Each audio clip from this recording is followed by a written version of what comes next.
Hey, Mark Rodriguez here. You're watching the America's #1 cure for insomnia, the Diving Cutter Wrestling Podcast. And with me are William White, aka Ninja Panda, 1980, and Johnny Rodriguez. Yep, there we go. So in this episode, we're going to be reviewing Ring of Honor, Death Before Dishonor. I don't really think there's too many like wrestling news. There are a couple of things here and there that happened with this event, and we'll kind of get to that when we get to it.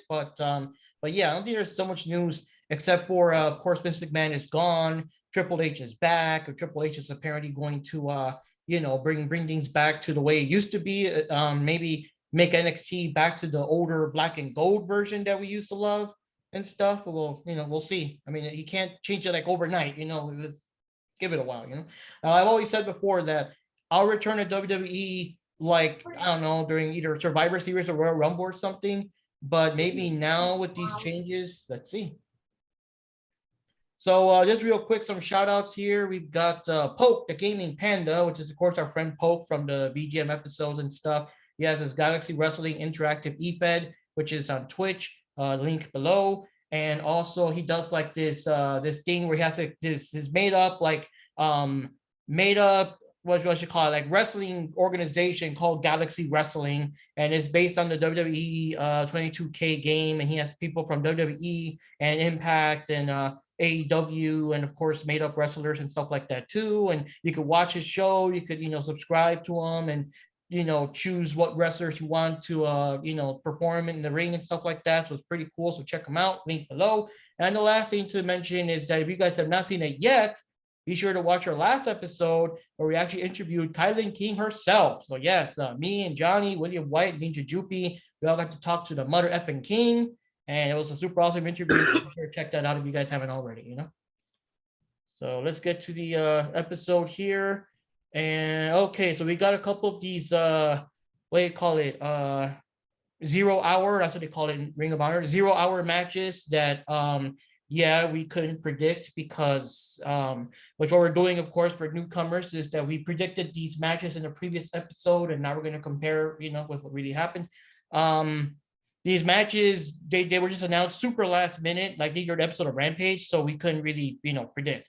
So the first match we had here was Colt Cabana fighting against Anthony Henry with JD Drake in the background, just a random, singles match.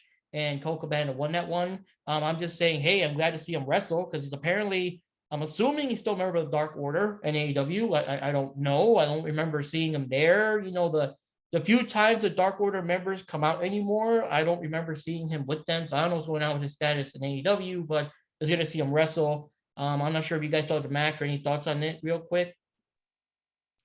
Well, it was a pretty decent match. To be honest with you, as many times as I've heard the name float around, this is like my first time of actually sitting down and watching Colt Cabana wrestle. Mm-hmm. And I was actually pretty impressed. It's a fairly decent match. I actually wish it could have made it into the pay-per-view as opposed to the pre-show.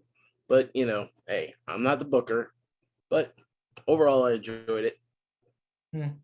One thing I remember the most is that dude, because apparently they kept talking that Colt Cabana had some kind of neck injury he was recovering from, from the past or whatever. So the dude put like his feet in between his neck, while the dude's lying on the mat, and twisted his hips, like, oh dude, that looked fucking painful. You know what I mean? That combined with, the information about him recovering from his neck, like, dude. Yeah, he tried to give him the old Bruce Lee game of death fatality, just feet between the neck and just, it was... I know. How do you even do that? Like without, like, I don't know, like, without real injury outside of kayfabe, like what the fuck, I have no idea, but good props to Cole for, playing that off. I mean, I was actually amazed considering he does have that neck injury. I completely forgot about that. Yeah. The thing always gets me is when he's like I don't know the mentality, like I know the whatever, but outside of kayfabe, it's like, okay, so you're out for months for heavy, like, I don't know, shoulder surgery or some bullshit, you come back to the ring, and naturally, well, that's what the heels are going to do. They know your shoulder's bad, so you start attacking your shoulder. But I'm thinking in real life, like, dude, like he just had surgeries on it, and they're already attacking it again. Like, how do you like go with that? You know what I mean? Like, I know, it's crazy. Yeah. Any thoughts, Johnny, on the match? I'm not sure if you still watched it or you were still like. probably I heading watched home. it, but unfortunately by now I kind of pretty much forgot most of these little matches. But yeah, kind of like what Woody White said. I mean, it's cool to see Colt Cabana fight again. Like he really hasn't been much in the spotlight, so that's pretty cool. And it was still a good match. Yeah.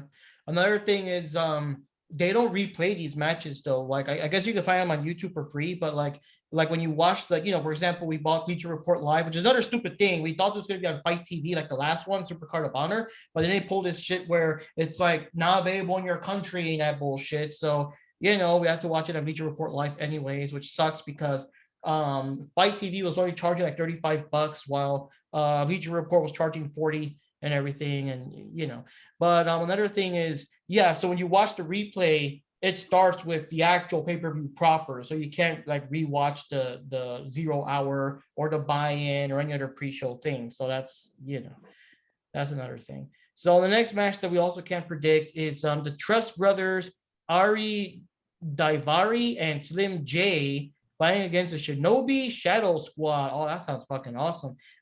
Eli Isom and Cheeseburger. And it's a tag team match. The Trust Brothers won. I don't remember too much about it, but I do know that I was like Cheeseburger and its cheesiness and everything. With a name like that, like you can almost imagine like a tag team of Ryu Hayabusa, and wasn't a guy named Musashi the guy from Shadow Dancer from Shinobi? Yeah, it was Joe Musashi. Yeah, imagine that, Ryu Hayabusa and Joe Musashi. That's what I picture with a name like that, the Shinobi. That would be a bomb tag team. There'd be a lot of flippy shit and shit you don't see until you put it in slow-mo. And Ninja Magic too. Oh yeah. That would be definitely a bomb tag team. Yeah. This was honestly a pretty good match. Kind of strange considering I hadn't seen Daivari like wrestle before, so it was a little oddball to me. But overall, it was an okay match. I mean, it was a good pre-show match, just something to get the blood pumping, and it was good 6 minutes of fun. No pun intended there. Just good 6 minutes of fun. Yeah. But it was a good match. Well, I guess Cheeseburger couldn't make it, huh? No, he couldn't cut the mustard, huh? Yep. I'm sorry, but I really don't remember these, quote unquote buy-in matches. Yeah. Yes, my mind's really foggy right now. I do apologize for that. Oh, no problem. So the next match here is the first thing that came out of nowhere, because something we found out, during the little things between matches and stuff was the sudden revelation that Prince Nana bought out what's it called? Tully Enterprises. And as you know, Tully Enterprises, it was like this faction that was just introduced in, ironically, the 0 hour of the last show, Super Card of Honor, with Brian Cage and the Gates of Agony, Jasper Khan, and Toa Leona. And so it was so random that he bought them out, of course, in kayfabe, but in real life, the question is, so what happened to Tully Blanchard? And the thing is, it must have been super last minute, because like the week of the event, they were doing, the pro wrestling tees. I think it was like a 20% off sale, Death Before Dishonor sale, and Ring of Honor sale. You have all these shirts with the new Ring of Honor logo that they have. They had a shirt of Tully Enterprises, and they pulled that shirt. Like right after the pay-per-view, and now they're with Prince Nana. So that's pretty weird, and I still haven't heard like the behind the scenes reason or whatever of what happened there. But anyways, the Embassy, which is now their new name, the Embassy, went against Alex Zane, Blake Christian, and Tony Deppen, I guess. It's a 6-man tag team match. The Embassy won. I guess in a certain way, Johnny was right that these guys would come out and win or something because they should appear, but we just didn't know they were going to come out as the Embassy, instead of Tully Enterprises. Wow, that is like the shortest lived faction ever. Like that's even worse than when they had the AJ Styles and Jericho thing, the Y2AJ. And if you bought a Y2AJ shirt at the shop, by the time the shirt came in the mail, they were already disbanded. You know what I mean? But this is literally like they haven't even had any matches. It was just announced at the last pay-per-view. They never had any matches in AEW proper. They're just gone. It's like the faction never was. They're just gone. Like what the hell, It's weird. I've never seen a faction, switch leads and get marked with a new name or anything before they even fully officially became a faction. Like there was no real matches or anything with these guys. I mean, other than the fact that Brian Cage was in it, you could pretty much say they didn't exist at that point. Gresham was supposed to be a member too, and we'll get to him. But same thing. Like like the last pay-per-view announced Brian Cage as their surprise member. This one was supposed to be Gresham's surprise, whatever, but just poof. Yeah, it was like somebody shot a bullet and they dodged the whole club. See what I did there? Wink, wink. Oh God, yep. Oh, but yeah. Otherwise, it was still a pretty solid match. A lot of big men throwing each other around. It was pretty much Vince's wet dream halfway through that match, especially with Brian Cage being in there. Considering he's suffering from the almighty no neck disease. But yeah, it was still a good match. Just a bunch of big guys beating the hell out of each other. Some classic wrestling. Yeah, that's what I like to see. That people being thrown around by big men. That's what I like. Exactly. Oh man. Yeah, it's a good match. I mean, sometimes you do need matches with all the big strong guys beating the shit out of each other and throwing each other and all that crap. And it's just good to see Brian Cage again, just being awesome as usual. So that's all I can say. Yeah.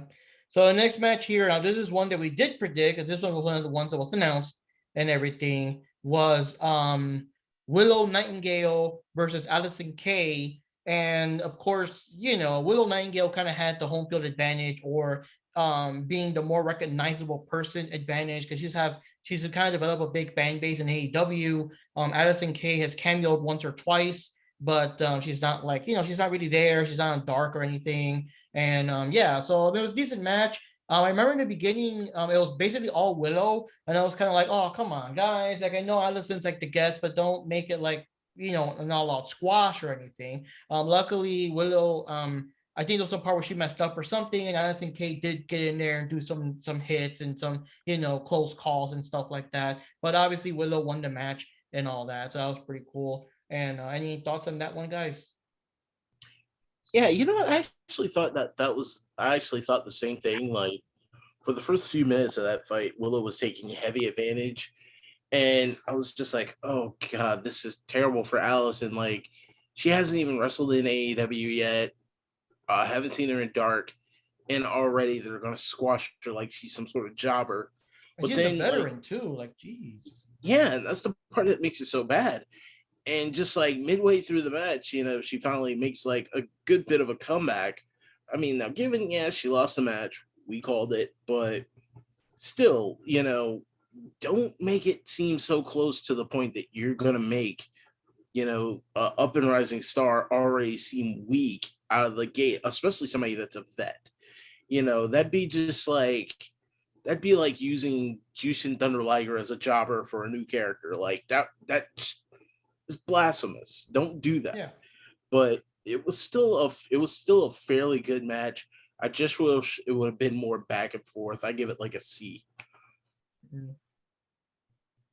Yeah, I do agree with that. I felt like it was more like a Widow match, and I don't have nothing against Willow Nightingale, because she's a good wrestler. She has good charisma, good stage presence. I can see why she's a fan favorite. but yeah, like like at the same time, like Addison K is also in the match, So, but at the end of it all, it was still a decent match. And yeah, that's what I'm gonna say. Yep. So for this one, me and Ninja Panda both went for Willow, but surprisingly, Johnny and Jack went for Addison K. So that means that me and Panda, we got the points. We start off strong with the points. Yes. So there you go. So now we start the pay-per-view proper. And the big shock here is that right off the bat, what would have been the main event, for the actual Ring of Honor World Championship was already the opening match. So basically it was already what's his name? Jonathan Gresham, the Octopus, now with Prince Nana, because the whole embassy thing now, going up against Claudio Castanoli, which is of course part of the Blackpool Combat Club, with William Regal by his side and everything, and for the title. So yeah, it's a pretty quick match. I mean, at least it felt quick to me. It was like about 11 or so minutes, but for me it felt kind of quick. The funny thing is, like, I know Gresham is a shorter dude, but with someone as tall as Claudio, it just really stood out, I remember the part that really kind of got me like wincing was when I think Gresham was near outside the ropes or something, and Claudio was grabbing him by his waist and just just crushing him that way for a good like minute or so, and that's like a lot of weight to be holding like that. So like, ooh, and lots of submission moves here and there, submission attempts and everything. Claudio, he of course does the infamous spinning stuff, but he's also good at doing submission moves stuff on his own and everything. And so in the end, surprisingly, Claudio won the match. He's a champion and everything, and that's pretty shocking. But we'll get into the behind the scenes stuff after you guys give your thoughts. But what do you guys think of that one? Okay, I'm gonna say this right now. Number one, bad, terrible placement on this match. Like, that should not have been like at the beginning of the pay-per-view. That should have been somewhere near the end, like a main card or something of that nature. I mean, because Gresham is a pretty big RoH champ. That'd be like, well, let's put it to the standards of WWE. That'd be like putting Hulk Hogan in like a buy-in. Like, yeah, it's complete and utter bullshit that they did that to him. And then worse yet, he loses to Caglio, which I still want to call him Cesaro. I know I'm wrong for it, but I still want to call him that. But, he loses to him in what seems like a pretty decent, fair match. Don't get me wrong. But, for Ring of Honor to be coming back brand spanking new and then having one of your guys that could basically be the flag guy for your company turn around and then lose the championship belt to an AEW guy, that kind of feels like there's some ulterior motives going with Tony Khan there. And I'm really not liking it. I love the match. I just don't love where they placed it, and I don't like the outcome. Yeah. Okay, so personally, I actually did enjoy the whole match from the beginning and the middle, but not so much the end, because I felt like, okay, so I felt this is how I felt about this thing. The way Claudio Castagnoli defeated Gresham, I felt like the match was sold a little short. I felt like maybe the match was a little rushed. Maybe there's a lot of like behind the scenes, whatever. I don't know what happened, but it just felt a little rushed. It felt like the match was sold a little short. And I have none against Castagnoli. Like, I think he's a great wrestler and all that. But I felt like his win was a little, how can I say this? Like, it felt like it was a little too easy for him. You know what I'm saying? And we're talking about somebody like Gresham. He's like the powerhouse. He's like a very tough wrestler to beat. So for him to just lose the match the way he lost, it just seemed a little like, I don't know, like they rushed this. Like I almost felt like Gresham probably said, Castanoli, I'm tired of wrestling for a bit. I want to have a little vacation. So just pretend that, you win this match or something. I don't know. That's the way I felt. I don't know what you guys think. Well, the behind the scenes thing right now is that apparently Gresham himself was not happy with this. Like, I guess when he found out how it was booked, he was not happy. There's rumors that he apparently, it was kind of conflicting because on one side it's kind of like he cussed out Tony Khan, but on the other side we're also hearing that he couldn't reach Tony Khan to talk about it. So it's like, which is it? You can't cuss a guy out that's not, unless he was cussing him out by text or something. I don't know. So I don't know what was the story there. It's very conflicting. But one thing is that's probably the reason why it was the beginning of the card, because maybe Gresham was like, I just want to get this shit over with and do it, or I'll walk out or something.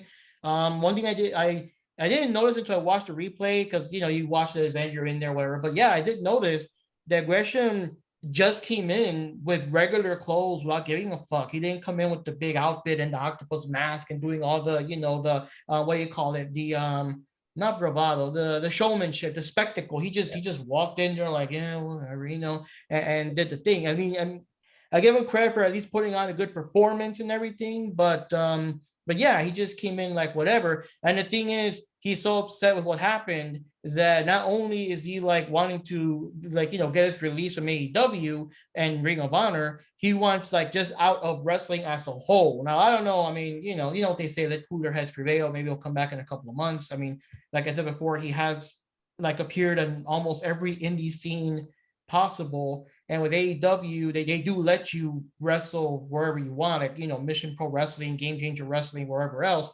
But yeah, it is kind of drastic to not just like, I understand if I want my release from AEW / Ring of Honor, but like just flat out, I am done with wrestling. That's a little too much there, guys. Well, And but you do have to admit though, like now that I heard about the behind the scenes, you have to admit that somebody like, we're talking about Gresham here, like he's a very high caliber wrestler. So for him to just, you see, even me not knowing Gresham that well, can already see how this match was sold so short and how it's so obvious that this match is more like, don't get me wrong, it was still a good match, but at times it felt more like this is more like to promote Castagnoli more than anything else, if that makes any sense. Yeah, I do kind of even if you're going to that route, you have to do it the right way. You cannot make it look so damn obvious that it looks like, oh, AEW wants to promote Castagnoli in this match, and I don't know. It just felt like they kind of sold Gresham way too short for this match, and it almost looks like why are you guys doing this to him? I mean, now given, Castagnoli was formerly of the AEW, our Ring of Honor, and he was a former champ, but still, like you could tell something was up when, like Mark said, he came to the ring, he just came out in his gear. He wasn't, the suit and the Cthulhu mask and, having that typical villainous swagger like he normally has. That should let you know right there something was up, and it was not good. Like, and yeah, I did hear that he really wants to just retire from wrestling completely, which, I mean, I don't know if Gresham would ever listen to this, but dude, if you don't do it, man, just keep going, find you somewhere else to be. I mean, let's face it, I know good and well New Japan's probably knocking down your door. Head to New Japan, head to IWGP somewhere, but don't quit. Like, I could tell this has been your dream for a long time. You've been busting ass for it. Dude, just keep it up. Yeah, and not only that, but like he's still got lots of good years in him. He's not like Ric Flair. You know what I mean? Like, he's got lots of good years in him. Like, don't squander that. Yeah, exactly. I would recommend Gresham to maybe take some time off, have a clear mind, think it over, and hey, maybe the Ring of Honor's not your theme, because the Ring of Honor kind of, I don't know, did him dirty in that aspect. But yeah, kind of like what you said, you can join the other wrestling promotions. You can join other wrestling companies. Obviously not WWE, but you know what I'm saying. You could join,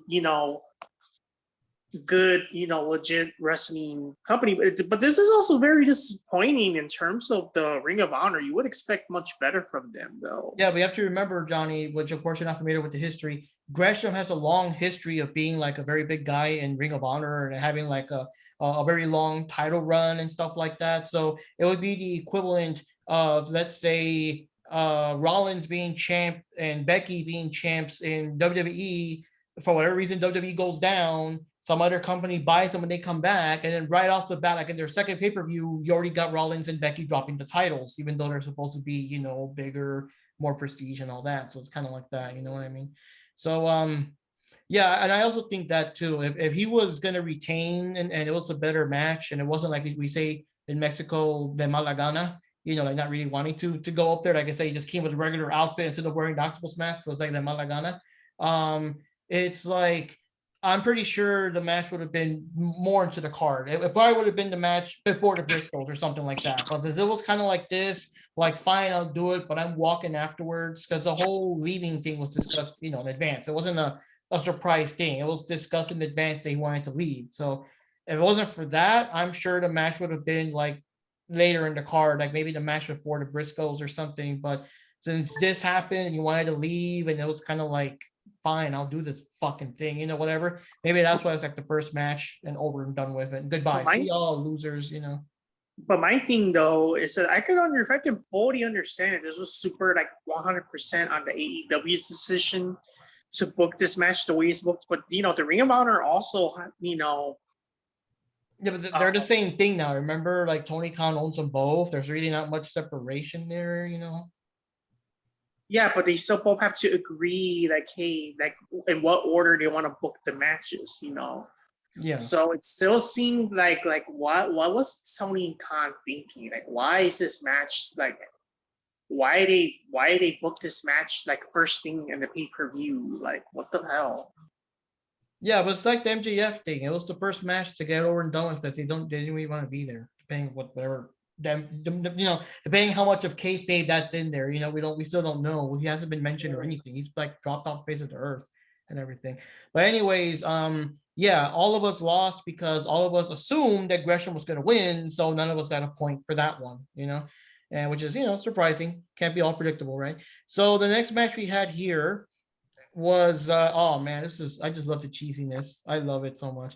Dalton Castle and the boys, Brandon Tate and Brent Tate, because apparently now they got names. I think they were just boy number 1, boy number 2, going against the Righteous, which is Vincent Bateman and Dutch, with Vita Von Star. I'm like, oh, hello there. When she came in, I didn't know they had a ballet there, as of course, as a gentleman of culture, I appreciate her contributions to the match. And I love the theme. The theme is so, like, I don't know. I know it's a simple little melody, but I just love their theme. It sounds real chill, and like it really goes with the whole, you know what I'm saying, man? Like it goes with that, you know what I mean? Like, I want to see more of them. I want to see more of them in action. I might have to go back and watch their older matches.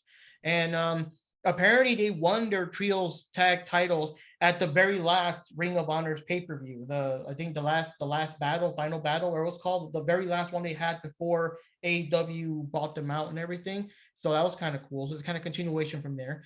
And yeah, cheesy as all hell. I like all the stuff with the people. I like Dutch with like just this big dude, how they kept comparing him to the Big Boss Man, and he actually did like the Big Boss Man slam on there. That was kind of cool. I was thinking whenever he did the tongue thing, I'm like, I don't know, man. The women of culture watching are probably thinking, what that tongue do though? You never know. But hey, it goes both ways, man. We have women of culture and men of culture. We can't just say it's a men thing.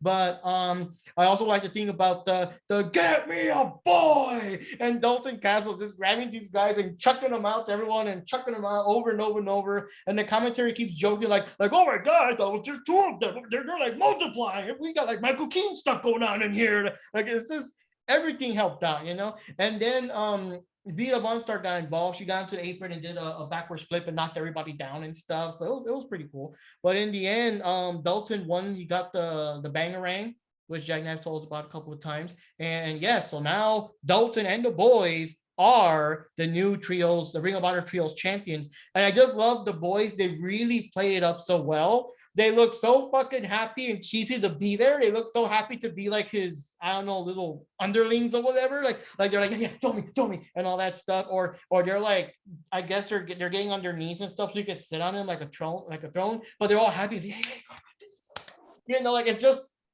so cheesy and so exaggerated. It's just funny. It's just fucking funny. They really play it up. It's just cheesy as all fucking hell. I enjoyed myself watching that match. Like I knew when Jack Knife described them with the cheesiness, and I already saw Dalton in the last match and everything, and the guys with the feathers. I'm thinking, oh, they're gonna be wrestling too. Oh my god. I knew we were in for wrestling cheese, and I love that match. That was entertaining. Yeah, I gotta agree. It was definitely just some nonsensical, cheesy fun in that match. Especially the victory, because they're just like giggling around like little schoolgirls, and they're like, "Hey, come on, get up on my shoulder, come on, buddy, yeah!" I mean, it was like watching the end of like a bad Saturday morning cartoon. It was just hilarious. I enjoyed that. The wrestling was good. That move, the bangerang, oof. I don't even know how you would even like bump that move, because that just looks, God, that looks painful coming down. Like, but still a good move. Like still a a good match. spinning face buster, isn't it? Kind of, sort of. Yeah, it's like a spinning face buster. It's crazy. I would not know which way to go. As far as trying to like resolve as a bump for that move, I'd just probably fall flat on my face and pray for the best. But all in all, that was still a really good match. It was a lot of fun. Had some good laughs, which is rare in a wrestling match nowadays. But it told a good comedic story. I liked it. Definitely was a good match. Wow, what I thought about the match is just extremely entertaining.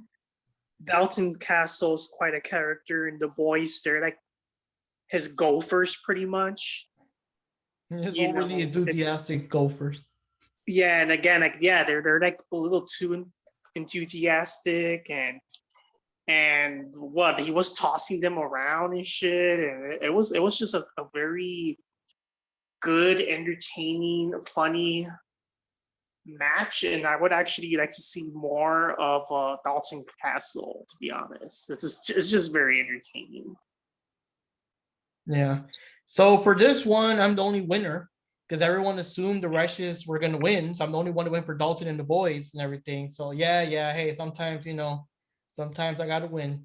Sometimes I'm the smart mark, right? And I got to win. Yes, boo. So anyways, okay.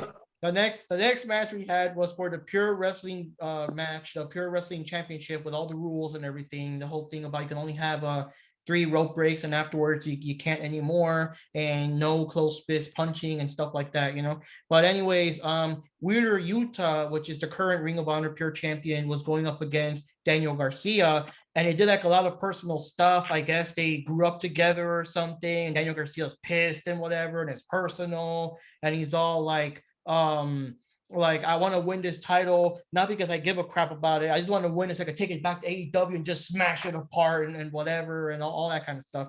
The match is very entertaining because I really love the commentary. This whole pay-per-view had some very good commentary, and I especially like William Regal because he kept giving all this wrestling advice and stuff like that. So they're wrestling around. They're doing lots of actual wrestling and grappling and reversals. It wasn't that many like power moves and stuff like that.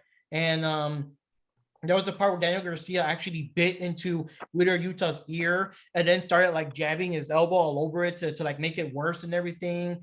And Regal was giving advice and tips and even commending Daniel Garcia. And it's like, yeah, good skills, yes, and all that stuff. Like I wouldn't want him to be in the Blackpool Combat Club because if all the good wrestlers would come in, who would we wrestle? We need the good people like him and stuff like that. So that was kind of entertaining. And also the thing that like whenever they slam you on your head, like turn your head to the side so you don't get like you don't take as much damage and stuff like that. And so it was pretty interesting, like him giving all that advice and everything. So it was pretty cool. It felt like realistic.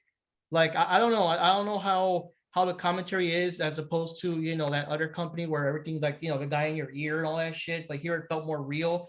At least whatever William Regal was saying, it felt like it really came from you know experience.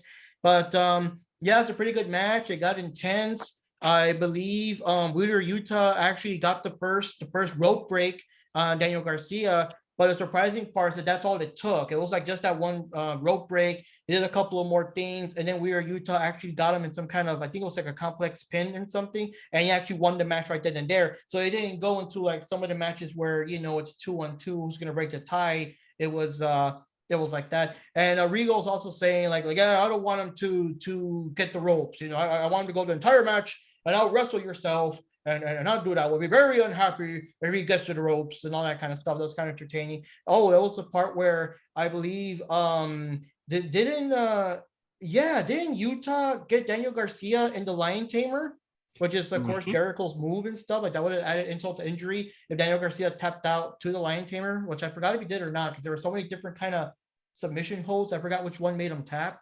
But overall, pretty good match. I'm really glad that Utah retained. And William Regal, I can imagine him serving up like some big steaks to everyone. Like, you're going to eat well tonight, boys. Because, you know, Claudio got the title, Utah retained. You know, like I'm sure William Regal's grinning from ear to ear with that night, you know? Oh, yeah, definitely. Utah, like, I was glad this match happened because it showed off more of his technical prowess and a lot more of his submission techniques, which if you think about it, a lot of the other wrestlers, he didn't really have to do that often, or, you know, he'd pull one or two moves out of the hat, call it a day. This one, you know, was almost a severe technical and submissions match, and it went on for a good time. So his resiliency got checked, his technical moves got checked, and his submissions got checked, and he passed on each one.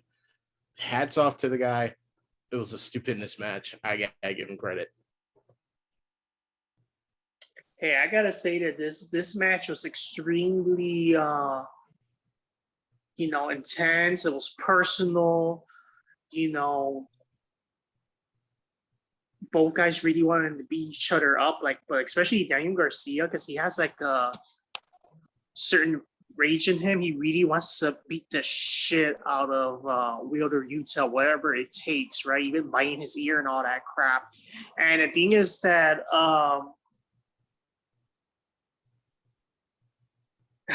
Daniel Garcia is extremely heelish because he just puts his middle finger out, like instead of shaking hands, like doing that whole thing that, you know, how in the Ring of Honor is supposed to shake the wrestlers' hands and shit like that. He's just like, fuck that shit. It's like, F you, Wheeler Utah.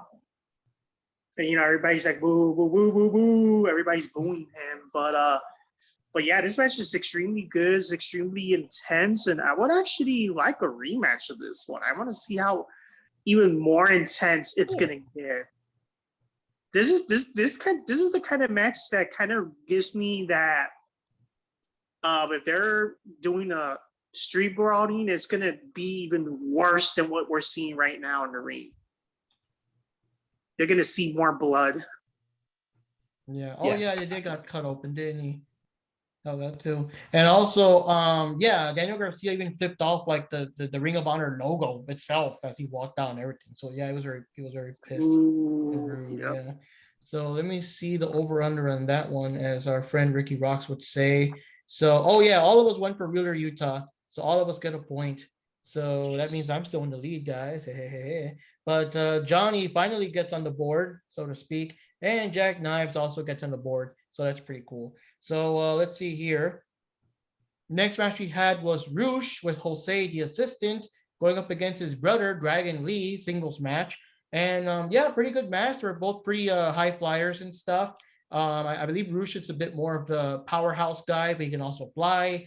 I believe there was a part where Dragon Lee jumped out and tackled RoH, you know, the whole suicide dive, but tackled him like through a table. So that was a pretty awesome spot. There's the whole thing where Bull by the horns, which is kind of like a running drop kick, I think. to the face while you're like up against the ropes and stuff. So there were a couple of attempts from there where the Dragon Lee would get out of the way and stuff. A couple of cool slams and everything. Most I remember was the finish where Dragon Lee took off his knee pad and went at him, like just hit him with a running knee to the face, bare knee, and RoH just looked out, like out. So Dragon Lee took some time to like see if his brother's okay and whatever else, and then he tried to pin him because hey, he's out, might as well pin him. But then RoH gets up and knocks him away and stuff, and now he does hit him with the bull horns. I'm not sure how the exact move is called because it's like the bull. Is it literally called grab the bull by the horns? Because that's like a long name for a finisher. But I think it is. Yeah. So RoH gets him and won. So of course he did like heel tactics. He won. It kind of rubbed me the wrong way, but again, heel. That he didn't even check on his brother if he was okay. He just like, yeah, I won, whatever. Okay, I'm stepping out now. Fucking Dragon Lee knocked down the background. Don't give a shit. I'm sure he's fine. Whatever. That was the kind of thing. But I'm assuming, it's the whole heel thing. But yeah, it was a pretty good match. Pretty intense. Just part of me really wanted Dragon Lee to win. But again, I'm kind of feeling it's the whole, because now RoH is working alongside Andrade and Idolo and stuff like that. So they got to make their AEW guy look good or whatever. But I don't know. I was rooting for Dragon Lee, but Yeah, same here. I was really rooting for Dragon Lee. I love him. I love his fighting style.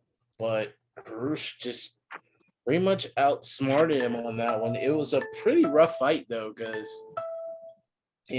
like they wanted it pretty bad. You could tell because even, it's rare to see Dragon Lee pull something as crazy as pulling off his knee pad and then just, knee shot the guy to the face. So for him to have done that, it's just like, whoa, wait, yeah, this is some serious business here.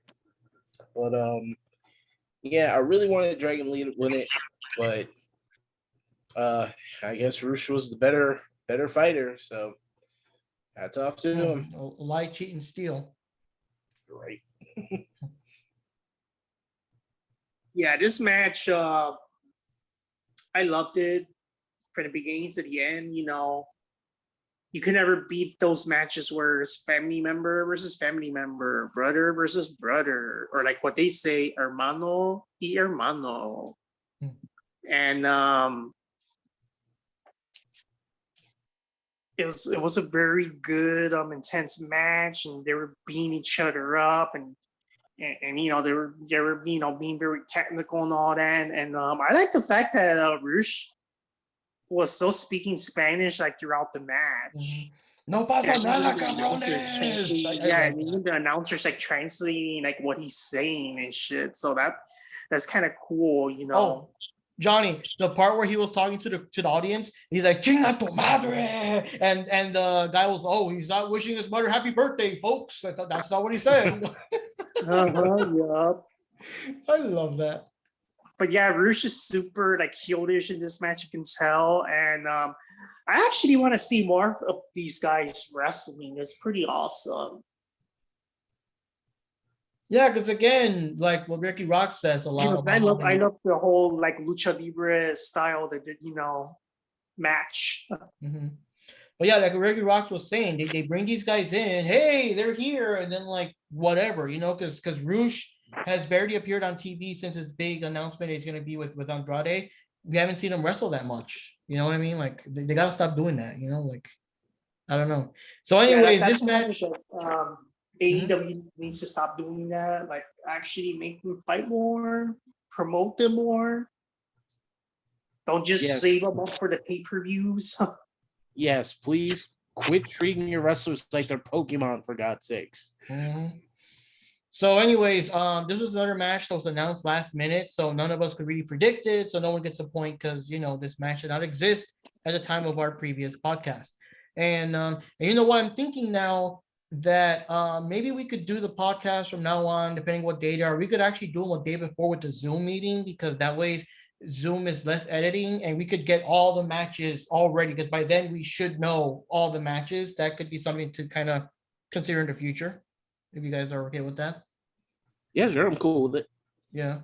So the next match we had here was Mercedes Martinez, the current Ring of Honor Women's World Champion, going up against Serena Deeb. And again, it was a match that was brewing up, so it was a pretty good match. They're both good strikers. They're both good submission people. I love that about Mercedes because she looks like a badass, but she does all these submission moves and stuff. The only thing that kind of like, I don't know, like the way they kept advertising it, that remember guys, in a beauty pageant, this is about who wrestles better and stuff. I'm kind of like, okay, so are you guys low key saying they're not attractive? You know what I mean? Now, I mean, they're kind of an acquired taste. You know what I mean? I'm sure there's lots of people out there that would love, Serena Deeb and Mercedes Martinez on an attractiveness scale, But just the way they kept saying that, remember, guys, it's not a beauty pageant. It's like, I'm thinking, guys, are you like low key dissing them? You know what I mean? Appearance wise, like, I don't know. That felt kind of like, it wasn't so bad. They said it once, but they kept repeating it. So I'm kind of like, it's kind of like, hey guys, it's not a piss break. We swear it's not a piss break. I know they're not that hot or whatever. They're not like, whatever. But watch the match, please. Watch it. I swear they're good. I swear they got good moves. Come and sit down. Don't go into piss break. Sit down. It sounded like that. It kind of rubbed me the wrong way. I don't know. Like, I don't know. It shouldn't have even been brought up. And like I said, maybe once, but 2 or 3 times, like they just should not have brought that up and just went on the skill and all that, But anyways, good match, very powered moves and everything. I believe Mercedes was also, there was a part where she was stuck hanging upside down the ring, the turnbuckle, and Serena went for like a flying dropkick to the midsection. So ooh, that's gotta hurt, And there was a part where Mercedes actually tried to grab her in the Brass City Sleeper, but then Dee bit into her elbow until she let go. I'm like, fucking ouch, dude, and everything. And yeah, so Serena did try to grab her in what they call the Serenity Lock, and it looked, pretty rough there, but Mercedes was able to get out. But that looked like, damn, she could have tapped right there, but no, she found a way out of it. And in the end, Mercedes did get her like finally in the Brass City Sleeper like proper, and I did like that Serena still fought. She still fought for a while before she eventually gave up and had to tap out and everything. So so Mercedes wins and she retains the title, and they actually hug. I'm surprised about that part because they were really a lot of animosity, but I'm surprised they gave themselves like a big hug of respect. So that was pretty cool, Well, I mean, yeah, after somebody pretty much puts you in like their own handheld version of a tree of woe and then strangles you till you tap out, yeah, you're gonna give them respect and give them a hug because you don't want to fight them anymore. Yeah. But yeah, either way, that was a really good match. Like, like you said, they came out kind of savage with the announcements. They're like, hey, these aren't any good lookers, but they're gonna wrestle. It's like, wow, that's kind of fucked up, But, I like how there was one time where the dude actually caught himself and said, well, not that we're saying they're not beautiful. Of course, they're very beautiful women. Like, yeah, you caught yourself, dude. Kind of sus. Yeah, exactly. Like that was screwed up. But also in the same sense, like you didn't even have to announce that because they actually put on a really good match. Literally fighting tooth and nail there because she tried to put her in a submission and she went Mike Tyson on her arm for like a few seconds to make her let go. Like I wouldn't have even thought to have done that, but still really good match, really intense. And like I said, I'm glad that they were able to shake hands and just kind of call it as though the beef is over or what have you. I liked it. It was a good match. Yeah, I honestly thought that, especially in terms of women's match, this is probably one of the best women's matches I've seen in a while. And it's a shame that they promoted into the whole, like, this is not a beauty passion. I mean, honestly, that whole train of thought is very outdated in the least.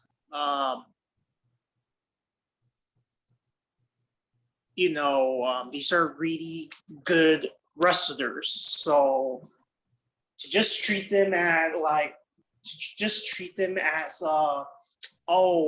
this is gonna be a good match. This is not just a beauty queen match or whatever. It's like, what the fuck? Like, seriously, guys? But other than that, like, even saying it once was bad enough, but them saying it's it bad. two or It's just three bad. times, It's just a very archaic train of thought, especially in 2022. Come on, guys. Yeah, We've had a lot of we're good, legit women wrestlers.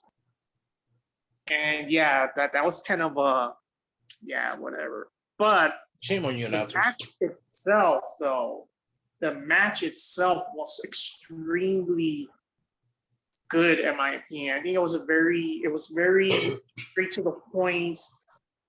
You know, we're here to wrestle kind of match. They both gave their all, and you know, because the thing I like about this match is that you see these two women are totally different, because Mercedes is more like a powerhouse type of wrestler, and Serena Deeb is more like the technical type of wrestler.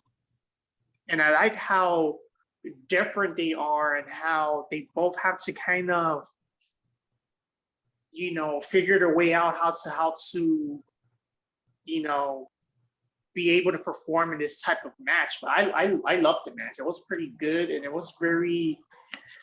It just has like a very basic. I'm not saying basic like in a bad way, but in a very just like the essential of wrestling. You know, it's just like very straight to the point, old school type wrestling. We're gonna beat each other up. We're gonna, you know, give our all. We're gonna, you know, be very technical and do this and do that. But it was a very, very, very good match in my opinion.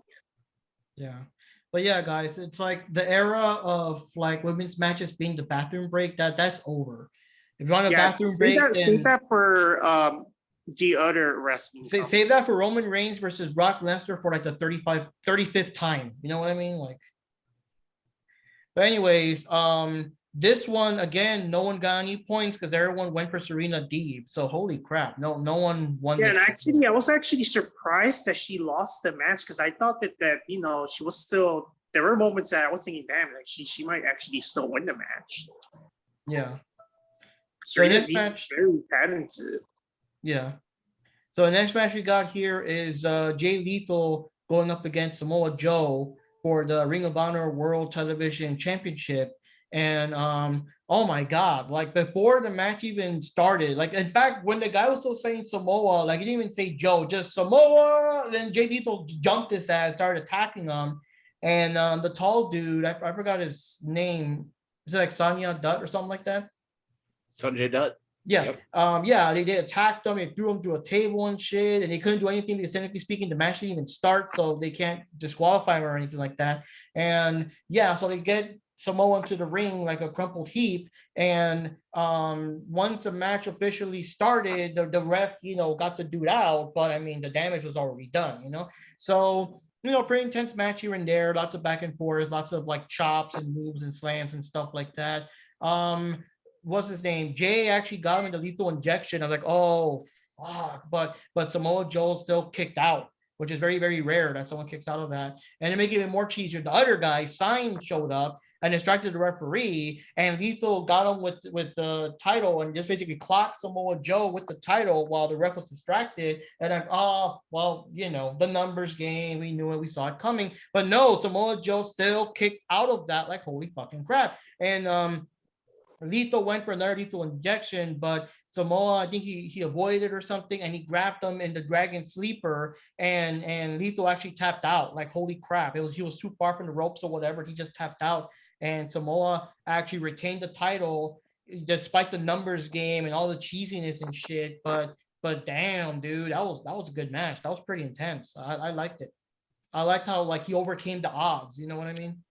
Yeah. I mean, ever since early TNA, like you could tell Samoa Joe was just meant to just all out be a beast. When they had him in WWE, they didn't really utilize him. He's being utilized a lot more as a beast, you know, in Ring of Honor and in AEW. So, you know, him kicking out of the lethal injection, even if he would have got hit with it, not abnormal. Him getting hit with the belt and then coming up, still not abnormal. Like he was the guy that it used to be, what the hell can we do to put this guy down? Like he was that type of character. And you know, I see them like slowly bringing him back to that. Don't get me wrong, Jay Lethal in his own right, tremendous wrestler, tremendous wrestler. Him and Sanjay Dutt. I remember watching all of them back in the X division in the early TNA when they used to have the octagon style wrestling ring, which I thought was pretty cool. They need to bring that back. But still, for him to, I gotta give credit to Jay Lethal on the other hand for lasting as long as he did with Samoa Joe, because Samoa Joe's a big guy, but endurance wise, like Samoa can go the distance. So seeing that match last as long as it did was what actually surprised me. So I mean, kudos to both of them, but good job to Samoa Joe. Yeah, I didn't remember too much about the match, but I did remember what Samoa Joe was starting beating up Jay Lethal like right away in the beginning of the match, and it started like really like cheesy. Oh, the other way around, it was Jay Lethal being. Oh my bad, it was yeah. So the match started very cheesy, but Samoa Joe is a huge guy. He's a big guy, and yeah, he lasted a long time for this match. It was so very intense here and there. So yeah, I like the match. Yeah. So unfortunately, none of us won this one either because we thought that, that due to the numbers game and the cheating and all that kind of bullshit, that Jay Lethal's going to win and get the title. So we all went for Jay Lethal. We all lost, so no points there. So a lot of zingers in this one, right? That we just guessed them wrong, I guess. You know what? Yeah. This pay-per-view. Well, let's just keep going because then we could give our final thoughts when it's time for that. Okay. So the final match is the big one, which is once again the big FTR, Cash Wheeler and Dax Harwood versus the Briscoe brothers, Jay and Mark Briscoe, for the Ring of Honor tag team titles. And that was like the whole final hour. Like the entire hour of the pay-per-view was that match. It was fucking intense. It was crazy. They went all out.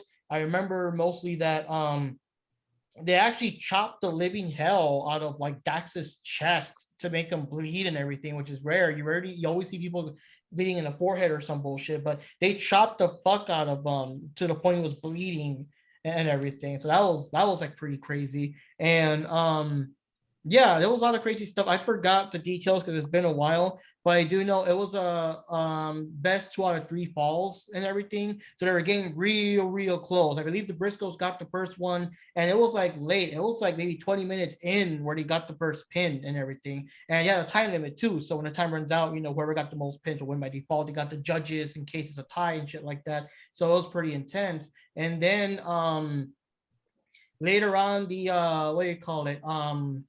The FTR got another pin, and I gotta say it was intense because the Briscoes kept doing a good job. I think they were isolating. I think it was Dax. They were isolating Dax the most because of course he was still kind of injured and everything. And there were all these times that they were trying to do their moves, and Catch was trying to get in, so the Briscoes would get him out or kick him out or some bullshit or pull him into the apron to really make it close. And it was incredible how they got that other pin, how FTR got the other pin to kind of make it tie now, where it became now that due to the time limit, whoever gets the next one wins, and yeah, it was crazy. Like in the end, FTR got that third pin and won, but it was such a crazy match. And again, I was surprised too, because like, to have Briscoes lose a second time, but I was not expecting it, man. I was ready for him to win it and everything, but that was match of the night. You know what I mean? It's just, been like a week or so. I kind of forget some of the details, but it was a pretty intense match.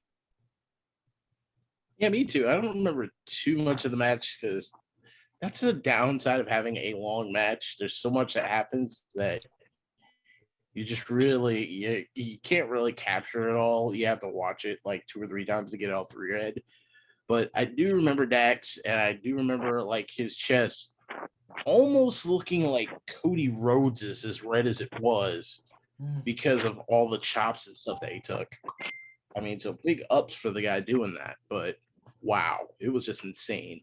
It was definitely a long match. I thought Briscoes would have won it. I really did. I was actually surprised that FTR pulled that last pin off at the last minute. So I mean, overall, was still a good match from what I could remember. But yeah, it was fun. Yeah, same story here. The match felt very long. It felt like it lasted forever in certain instances, and there were many times that it actually looked like the Briscoes could have won this match. So this is what made it so interesting by them having 2 or 3 rounds. That it's like it's not just like a one simple win. Like they had to fight several rounds. And yeah, in the end, the FTR guys won, which is cool too, because FTR, they're very good wrestlers, are very talented. And I did love the end how they're all like, I love this shit. Or whatever. Like they are very, they really truly have a big love for the game. They have a big love for wrestling. And that's pretty cool because not everybody has that mindset. There's people that just do it for the paycheck, or do it because they want to be famous, whatever. But yeah, it's pretty cool. I like the match, and hey, I would like to see more of FTR. Yeah. So on this one, I think you were the only one, Ninja Panda, that went for FTR, while the rest of us were assuming that was the Briscoes because we were saying like, yeah, they're not going to lose twice or whatever. So it gives you another point. So we're a tie. You and me are a tie, while Johnny and Jack are also a tie, but only 1 point each. We got 3 points each. They got 1 point each. So I don't know. We'll get extra shout outs or whatever. I don't know. But yeah, that was pretty cool. So overall, it's a good pay-per-view, very entertaining. I loved it. I mean, all pay-per-views have always been consistently good. And I mean, the Briscoes, they really like steal the show, with all their matches. But all of them have been good. The only ones that are kind of like, I guess, forgettable were like the pre-show ones. And unfortunately, how quick and short. It's so weird because it's like 10 minutes, but it felt so short and quick. The Claudio versus Gresham match. I guess the behind-the-scenes drama was more interesting than the actual match in the long run, at least in comparison to the others. It was a good match on its own, but compared to the others, I don't know. That's kind of the bad thing about being the first match. You kind of forget as the event goes on, Yeah, and again, I feel that was more, the booking as well. If that match would have been booked later on in the card, then it definitely would have been way more memorable. Like to me, honestly, it would have. Yeah, honestly, this could be my opinion, but I actually felt like as good as the pay-per-view was, I actually felt the pay-per-view was shorter than the other pay-per-views. I don't know if that's true or not, but it felt really short compared. Yeah, it didn't end like past midnight or whatever, like the AEW one sometimes. Yeah. So it was a decent pay-per-view, and I only saying the word decent because I think that the fact that the Castanoli match, they pushed it all the way to the very beginning, kind of sold the event a tad short. Like they could have promoted that match even like in the middle of the pay-per-view, but it just put it as first thing as its first match. It's kind of a downer a little bit. Yeah. But other than that, though, the rest of the matches are very good. They're very intense. All the matches were good. There was no like really boring matches. Maybe the buy-in matches, some of them are kind of like, kind of forgettable or whatever. And actually, it felt kind of weird because sometimes I felt like the buy-in matches were actually longer than the actual pay-per-view for some reason. I don't know. I just felt like they had too many extra matches, with the what's it called, the 0 hour. The 0 hour. Yeah. But yeah, it's a good pay-per-view. But hopefully the next Ring of Honor pay-per-view, they will book the matches better, so we aren't having another lackluster not lackluster in terms of the whole pay-per-view being a lackluster, but just the fact that the Castagnoli fight, like, it was good, but it could have been way better, and the fact that they promoted like way too early in the match and the pay-per-view is kind of like, I don't know, it felt a little short in that aspect. Yeah. So anyways, we're going to do a quick lightning round because tomorrow or later today, but I think later today, by the time you guys are watching this, we're going to have Flair's last match. Is an independent pay-per-view, so it's not like a AEW or WWE or Ring of Honor or nothing. It's just its own thing. and there's lots of matches. So we're gonna just go real quick, lightning round, because we don't really. It's just matches, we don't really have like stories or buildups or whatever. I don't know if the first one counts or not, but just let you guys know, there's a bunkhouse battle royale match. It's gonna have Adam Priest versus Big Damo, Brian Myers, Bully Ray, Princem, Crowbar, Gringo Loco. That just got me. James Storm, Cal Hero, Commander, Ricky Shane Page, Sin Bodie, and Whoopi D, plus to be announced. So there's even more guys in there, So I don't know if that one counts, because that's almost impossible to predict who's going to win, especially since we don't know who else is going to be there. Hey, if Glacier's in there, I'll say Glacier. You know what I mean? But I don't know. Next one we have is Ren Narita versus Yuya Uemura. I've never seen him wrestle. I'm just going to go for Yuya. That'll be my random pick. I've seen Yuya wrestle before.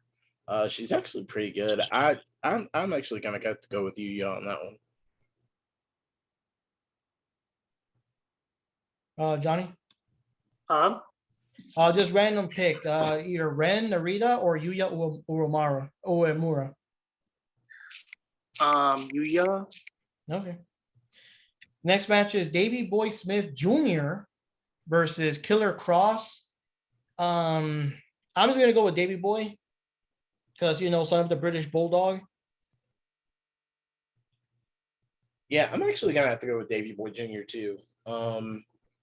Being the son of the British Bulldog, that means you probably also trained in Stu Hart's dungeon, since he was part of the Hart Foundation. Mm-hmm. So yeah, I see he's got pretty good chances of being a good winner in this match. Yeah, I'll go for the same. Okay. Next one we have here is the Von Erichs, which are Marshall Von Erich and Ross Von Erich, going up against, of course, the Briscoes, Jay and Mark Briscoe. I'm going to go with the Briscoes because, we can't see them constantly losing matches. Ooh, that's a tough call because they're going against the Von Erichs, which the Von Erichs do have a tough family history, but they also have a really good wrestling family history. So as much as I would like to say it's going to be the Von Erichs, like you said, I can't see the Briscoes going down twice. So I'm going to give it to the Briscoes this time. Yeah, I agree. It would have to be the Briscoes. Oh, wow. Not too many contrarians here. We got the Wolves, Davey Richards and Eddie Richards versus the Motor City Machine Guns, Alex Shelley and Chris Sabin tag team match. Motor City Machine Guns, no question. That's all I'm going to say. No context, no nothing. Just Motor City Machine Guns. That's it. Johnny? The Wolves. Yeah, I'm also going to go with the Motor City Machine Guns. His name is familiar. I'm not 100% sure. Have they been on Dark before or something? I could have sworn maybe, but that could be my imagination because I've heard that name before. It's not the first time I've heard that name. So I don't remember where I've seen them. But next match we have is wow, just wow. The Rock and Roll Express, Kerry Morton and Ricky Morton versus the Four Horsemen, Brian Pillman Jr. and Brock Anderson tag team match. Oh wow. Geez. I'll go for the Rock and Roll Express for the hell of it. But I don't know. I want to say the Four Horsemen, but I don't know. I'm gonna go with the Rock and Roll Express. I was actually kind of surprised. God, what was it? Last year, a year before last, I saw actually one of their guys who, mind you, they're almost in their 60s. Pull off a Canadian destroyer like they were Petey Williams in their prime. So, if you can pull that off at that age, anything's possible. I'm going to go with the Rock and Roll Express. Yeah, me too. The Rock and Roll Express. Now, this other match is kind of interesting, and considering what happened here, it hasn't, like the Wikipedia has still not updated it, but the next match was supposed to be Alan Angels versus Jonathan Gresham. versus Konosuke Takeshita and Nick Wayne, which is a four corners match. Now, again, given what happened, and again, Gresham is not just saying I'm quitting AEW / Ring of Honor, I'm quitting all of wrestling. It's hard to say if he'll still be there or he'll be replaced by someone else or something like that, because again, the Wikipedia has not updated it or anything. So I don't even know if Jonathan Gresham's even going to be there, but I'm going to give it to Konosuke Takeshita. See how that goes. I'm gonna have to go with Takeshita as well on that one. Like, to be honest with you, he's a pretty good wrestler, very technical. Yeah, I'm gonna go with Takeshita. Yeah, same thing here. Okay, next match is the four-way match. We got Bandido versus Laredo Kid versus Ray Phoenix versus Taurus. And I get a feeling it's gonna redefine flippy shit. Like, yeah, there's the Young Bucks flippy shit. This is ultimate hyperdrive flippy shit turbo champion edition, you know? So what are your picks for that one? I'm gonna go with Ray Phoenix on this one. I mean, we've already seen what he can do. We've seen what he's done in AEW. And the amount of, like, it's funny because, like, he's a good mixture. He's a good mixture of luchador and almost like a near hard style, a fighting hard style, which, you know, is a damn good mix to me. So you got the right amount of brawling and you got the right amount of flippy shit. And then the other guys, it's pretty much going to be a crashing Cirque du Soleil acrobatics match. Like, it's gonna be a lot of flippy shit, a lot of fun stuff, a lot of fun bumps. But I'm gonna give it to Ray Phoenix. Yeah, I agree. I think Ray Phoenix is pretty awesome. He's a phenomenal wrestler, very talented. You know, and yeah, I can't wait to see this flippy shit lucha libre style match. I'm gonna be the contrarian. I'm gonna go with Bandido because he was fucking awesome in the last match we saw. So I'm gonna go for Bandido. See how that goes. That's pretty cool. Now we have a three-way match for the Impact Knockouts World Championship. That's interesting. We got an Impact title being defended here. We got Jordan Grace versus Diana Purrazzo versus Rachel Ellering. Now, I'm a kind of a fan of all three of them. I've seen them here and there in random indie shows and stuff like that. I don't really watch Impact, to be honest, but I have seen them in indie shows and stuff like that. I'm a fan of Rachel Ellering, but I kind of sort of feel she's going to be there just to take most of the bumps because, like, Jordan, I believe, is the current champ. Diana Purrazzo has been a champ before. I kind of feel like they're going to have more of the status as opposed to Rachel. Oh, man. That's a tough one. But then Diana was also Ring of Honor champ not that long ago. Oh, man. I'm gonna... You know what? I'll flip a coin and I'll just go with Rachel because that would be a shocker. And for me, it would be a feel-good moment if Rachel won it. But, you know, what do you guys think? I'm going to go with Jordan Grace. Jordan's a huge powerhouse. Not to mention, it would kind of be revenge if she, you know, took out Rachel, seeing as she's from Ring of Honor, and Jordan Grace also happens to be John Gresham's wife. So, yeah, that would be a little bit of revenge there. But, yeah, Jordan's a good powerhouse wrestler. Really nasty powerbomb. So, yeah, I'm going to give it to Jordan. Yeah, I agree. I think it would be cool to see Jordan win this match. Okay, so next one we have is Josh Alexander versus Jacob Batu, single match for the Impact World Championship. I'm gonna give it to Batu. Yep, I gotta give it to Fatu.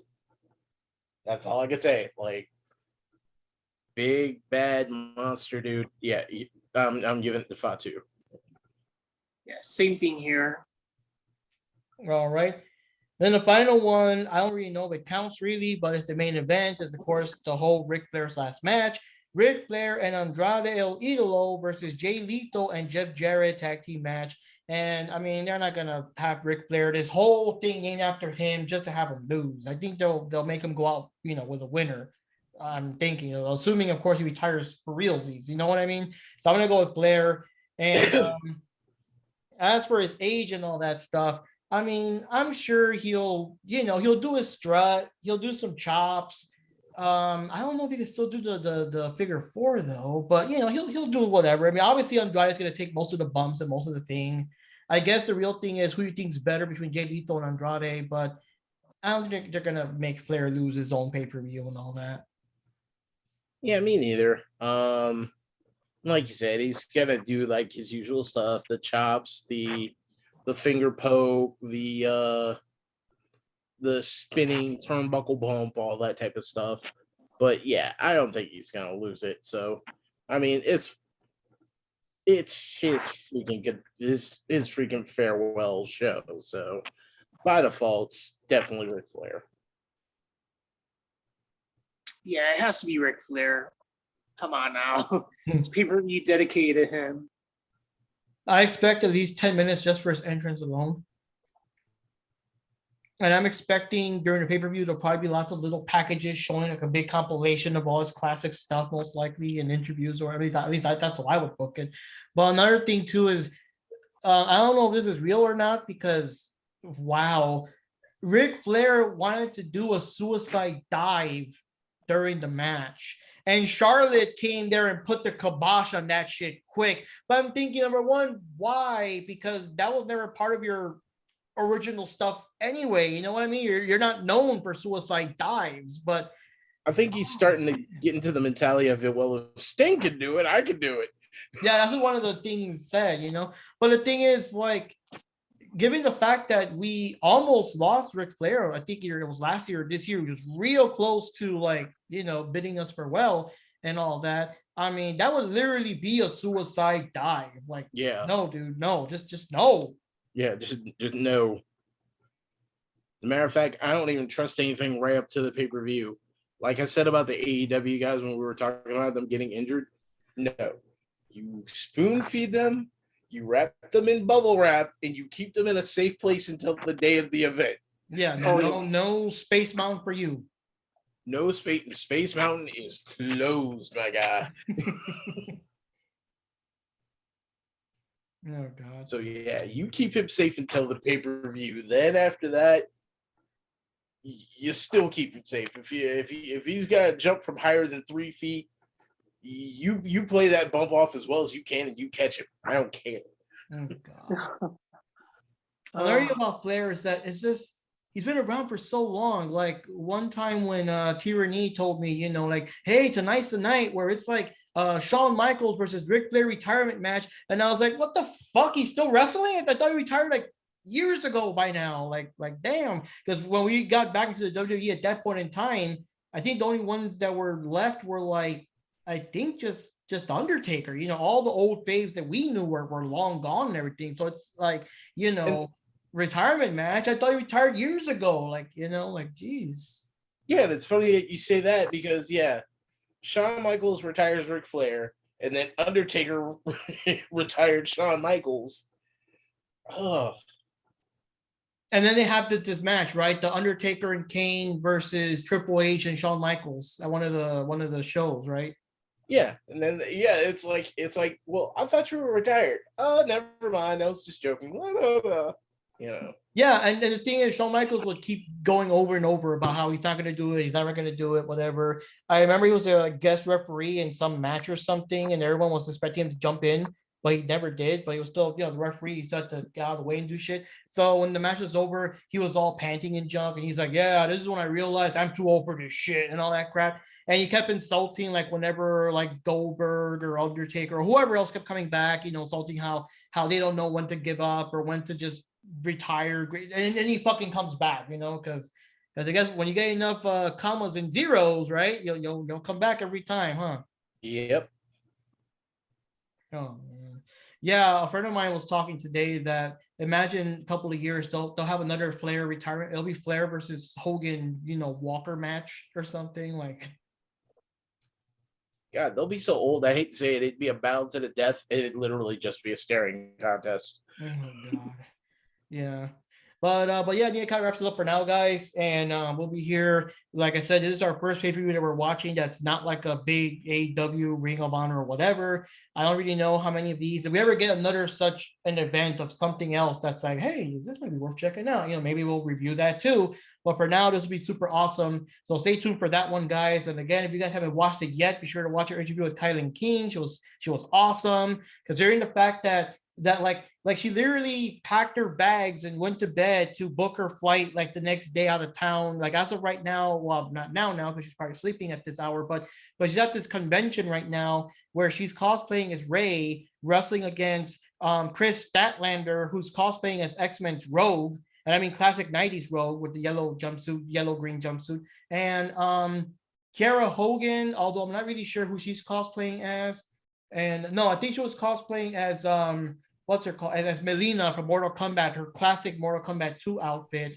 And there was someone else that I can't remember off the top of my head, but they're all wrestling. If you watch like either one of them, like Statlanders or Kylan's or Kiera's like Instagram, their little stories, you can see people filming them wrestling, which is very similar to like the Level Up Expo Con that Johnny and I went to where they got Versus Pro Wrestling, kind of like that. So it's kind of cool to see them in cosplay and everything. I just feel so bad because I'm blanking out. It was four people, and I just feel so bad because I'm blanking out who the fourth one is. And that's Diamante. I'm sorry, Diamante was cosplaying as Melina, and Kiera was the fourth one. That I'm not really sure who she's cosplaying as because like the con, I'm checking the con's page. They don't really do a good job of announcing who's gonna be there, or at least there, you got to go to like their actual pages or whatever. But yeah, as they're recording right now, assuming the con goes till Sunday, which they mostly do, they're probably still wrestling there. So it's cool to check it out. So yeah, I can wrap it up with this episode, guys. This is Mark Rodriguez here for the Diving Cutter Wrestling Podcast, America's #1 cure for insomnia. Ninja Panda 1980 signing out. And Johnny Rodriguez. Yep, and we're now available. The audio version is available on Spotify, Samsung Podcast, Amazon Music, and Listen Notes. And the video version is available on YouTube and Odyssey. So catch you next week, guys. We review Flair's last match, and after that, we'll see what else, and we'll see what's going on. Catch you later, guys. All right, see you later. Stop recording.